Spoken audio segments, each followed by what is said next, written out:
Hello and welcome to Radio Wraith. My name is Wraith and this is a podcast where I'll be talking about some of the projects I've worked on this year, giving you some behind the scenes of how I make these shows, my thoughts on them, and also giving a bit of a look into what's in store for the future. Now, anyone who's seen any of my game shows knows that my channel is not a one-person show, and over the course of the year there have been a substantial number of people involved, including contestants, admins, helpers, playtesters, and everyone in between. I'll be inviting people on to talk about their experiences in working with me on my channel, both the ups and the downs. So there's a very obvious place to start, which is Wraith Race.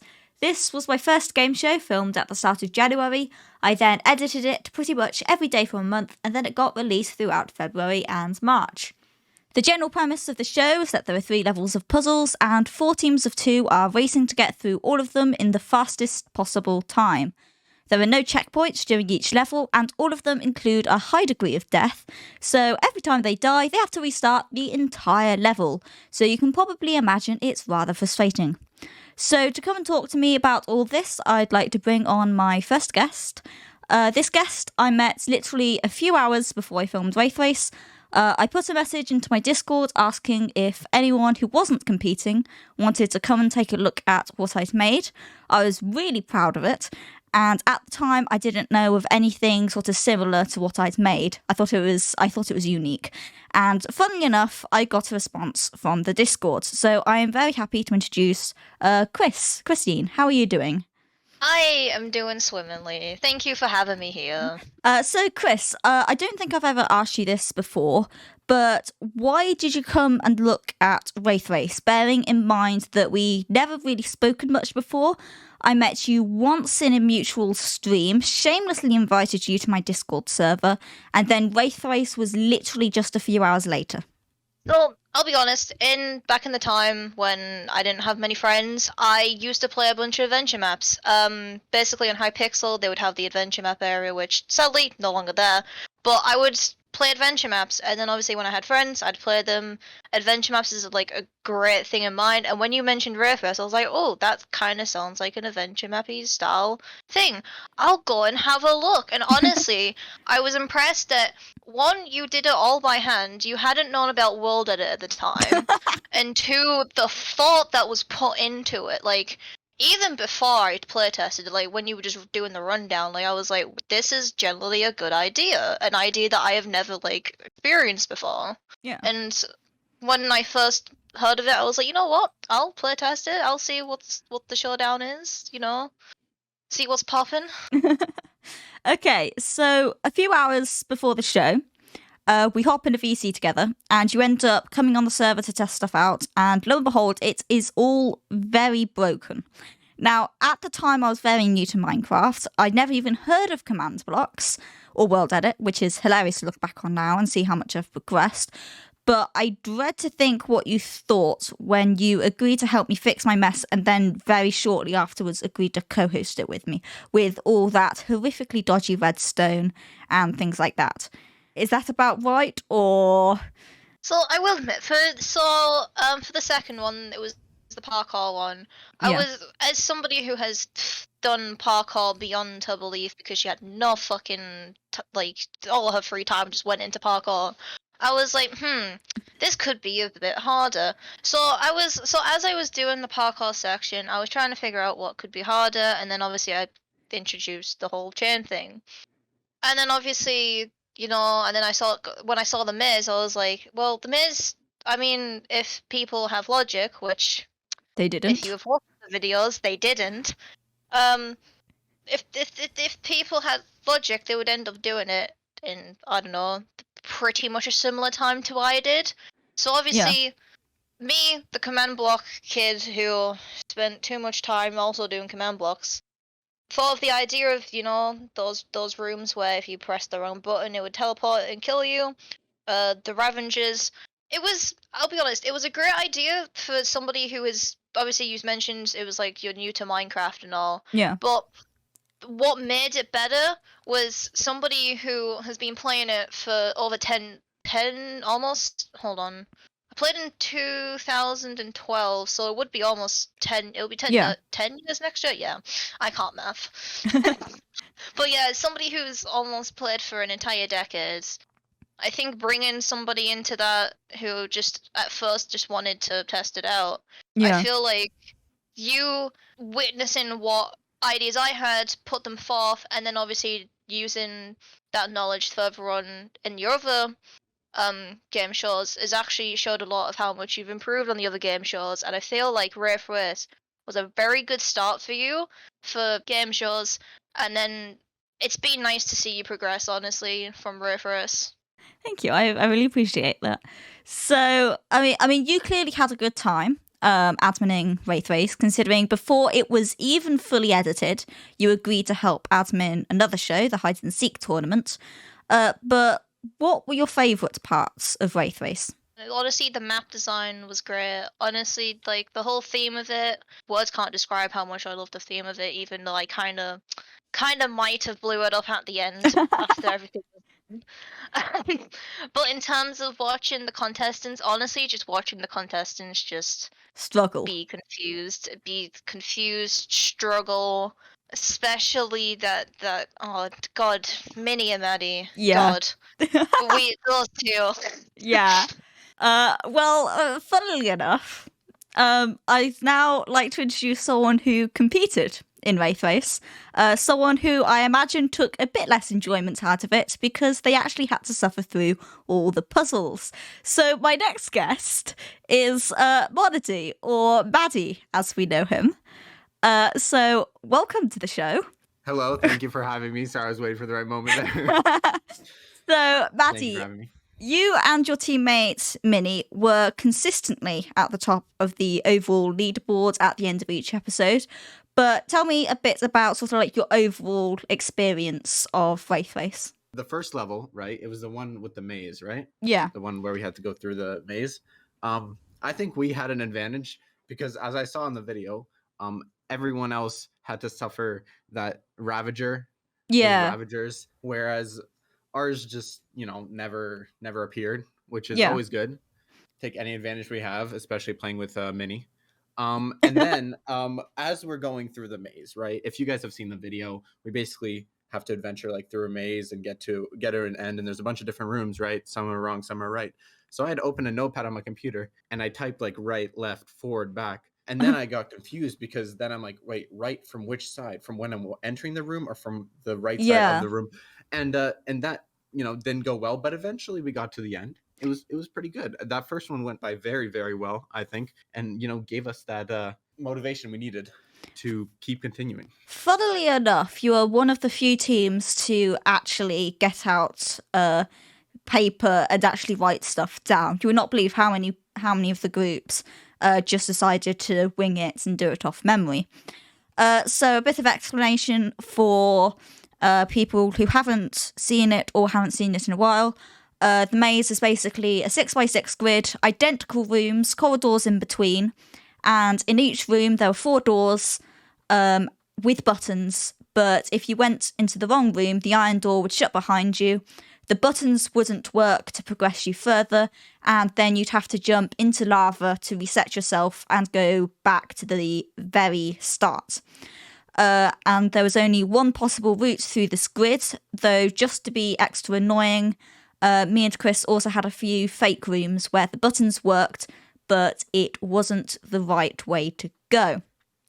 Funnily enough, Maddy, you called me out not once, not twice, but 3 times on this level for how I made the map. And I don't know how you managed this, but firstly, you called out that it was a left, straight, left at the start. And then you went, this is how UK people do patterns. And it was just me dying in the background because it was, you completely called me out for doing it, for doing the repeating thing. Yeah, of course. And it worked out perfectly in my favor. Yeah. And then there's a later one where you said, I think it's a Wraith move to do 4 straights in a row. Which was indeed correct. And then on the minecarts at the end, you said, and I quote, I swear if this is a fake exit Wraith, which is hilarious because you perfectly foreshadowed a trap in level 2. So, Maddy, am I really that predictable? I knew you for we recorded January, and I met you the February before, but we never really did Minecraft, I think. Yeah, no, I Right? don't think we ever done But, Minecraft. how you were in Minion streams where we talked most of the time? Yeah. Very devious, and the UK people was just a guess, but everything else was I would think of what I would do to mess with people, Yeah. and I use that as a basis Yeah. for your routing. Because if I were to do that, I also do something like just one straight pattern, because no one would guess the same thing multiple times in a row. Okay, that's valid. So then level 2 was the lava parkour and the puzzle room. You were the only person to get the parkour first shot, but then there was also a bit later on where you didn't hear the piston door because your game sounds were too low, and then there was a beautifully timed moment where you went looking for Minnie as he jumped over your head, which is an absolutely great clip, or it was from my perspective. So what did you think of level 2? Once again, as you said, it was great. I loved the parkour at the beginning, the chain. I did make it all the way through, and then I went back to help Minnie and show him how easy it was, and I ended up dying. As you can see in the video, unfortunately, that was still in the video. Yes, I was not going to cut that. But then, second or third try, I didn't make it, and in the part where the minecart killed us, I almost got out in time. I don't know if it was in the video, but when I went through with the minecart, I noticed that I was falling to lava, and I shifted and I hit the edge of the block and fell in the lava either way. And then Minnie's like, oh, it's right here. And then I was sitting there on half a heart. I'm like, Minnie, wait. And he's just going up ahead, continuing. I'm like, wait. I'm on half a heart. He's like, there's water right here. I was on fire. So yeah, that was interesting. But no, that was one of that was the weirdest one, because if you didn't have game sounds, that was the most confusing thing, because you tried to hint what to do and we were still so lost, or at least I was. I mean, Minnie also didn't have the sounds. If you would have heard the piston, I think, at least from there. I'm not sure it was audible from there, but it was when you walk straight past it without any acknowledgement as it was going off.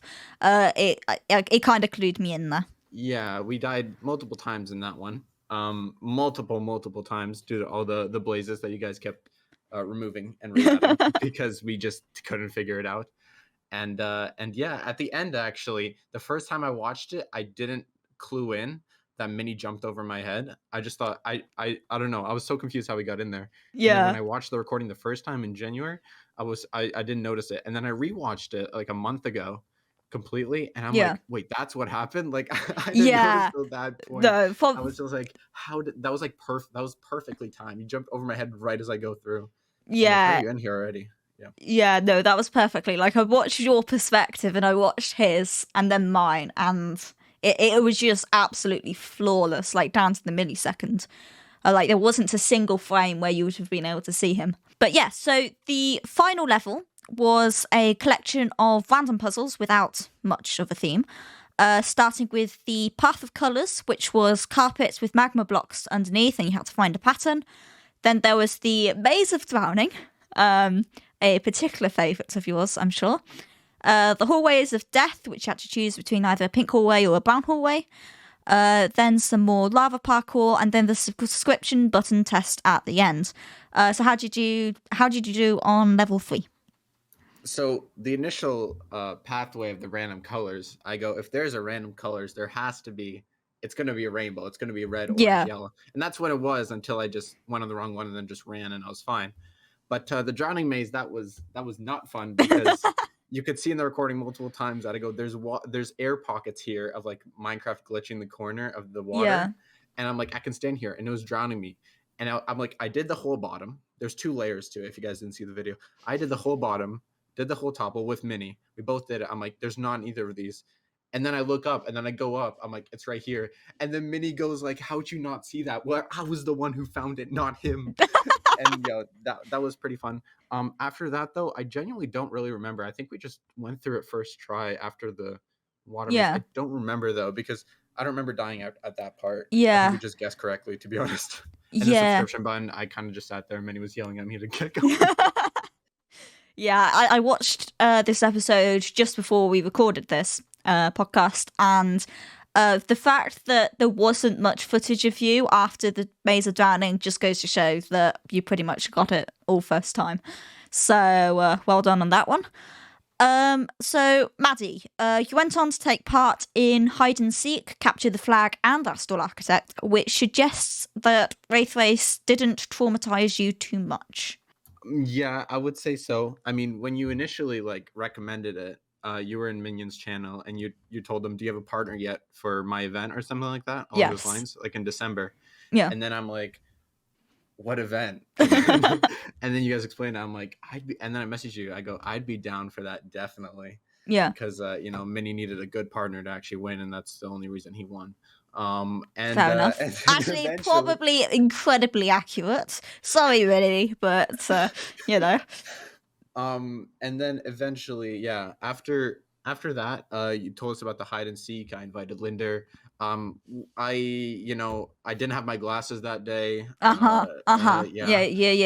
My computer monitor was actually off the entire time. So Oh yeah, of course. Unfortunate coincidences during that Yeah. moment, which made me lose the event, unfortunately. Yes. But no, the rest were really fun, especially when I won, such as capture the flag. Me and Minion did indeed win. It was really, really fun. And Motion, who I noticed you have forgotten. Did win, but he wasn't there the third day at all. Me and Minion had to technically 2v3 with a little bit of help.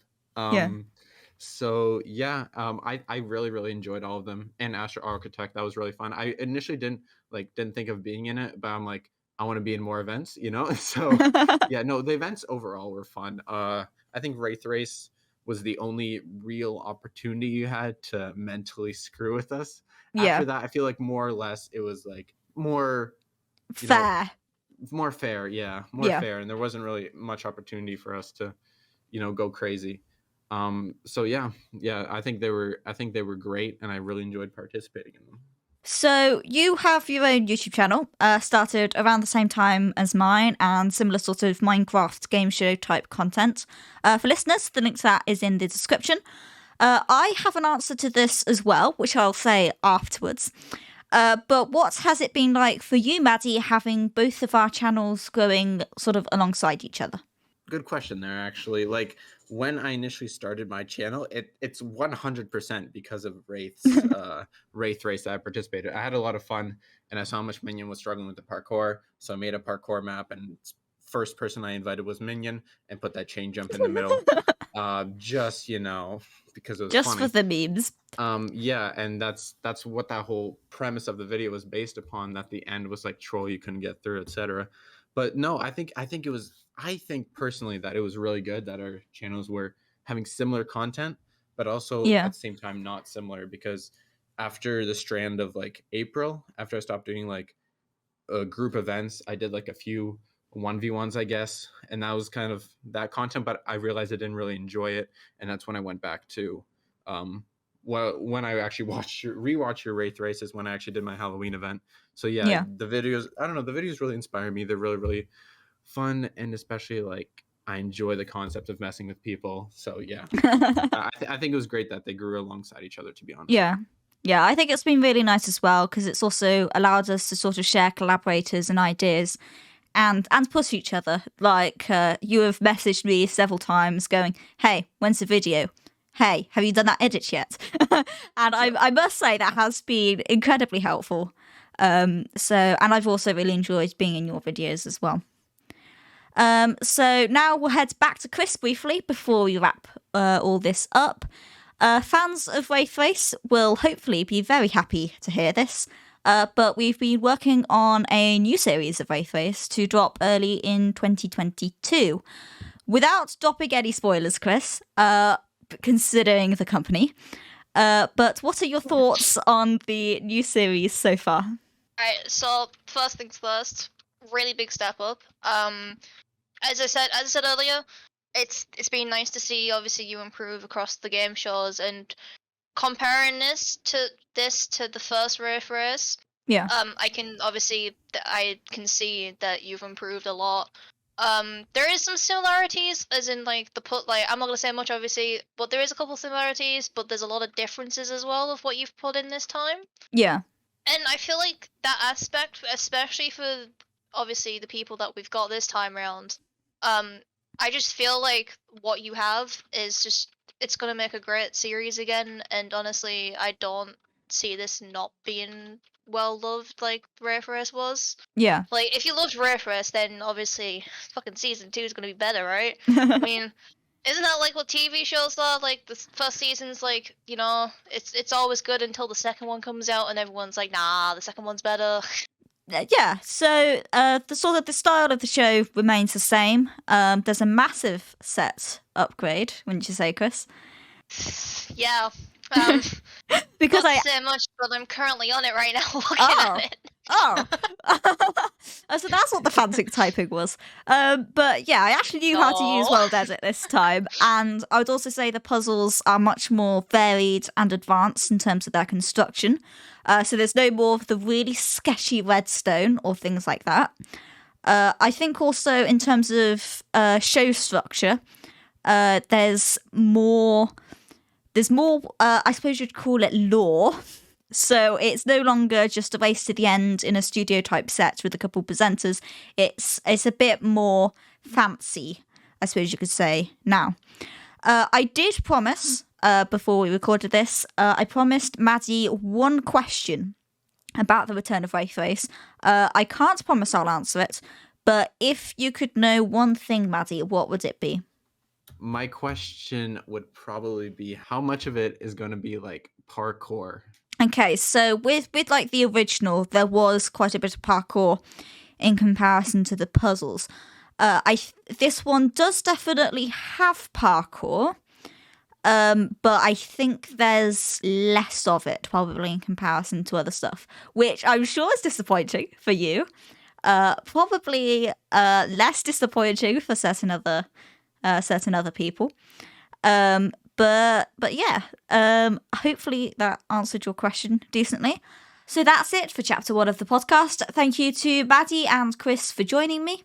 Thank you for having us. On the next episode, I'll be talking about the Capture the Flag tournament with my co-host for that, Nero, and a contestant from each of the teams, so look out for that later this month. Thank you very much to my Patreon supporters, Pelandreth, Maddy, Sam Gallen, and Rinzeon.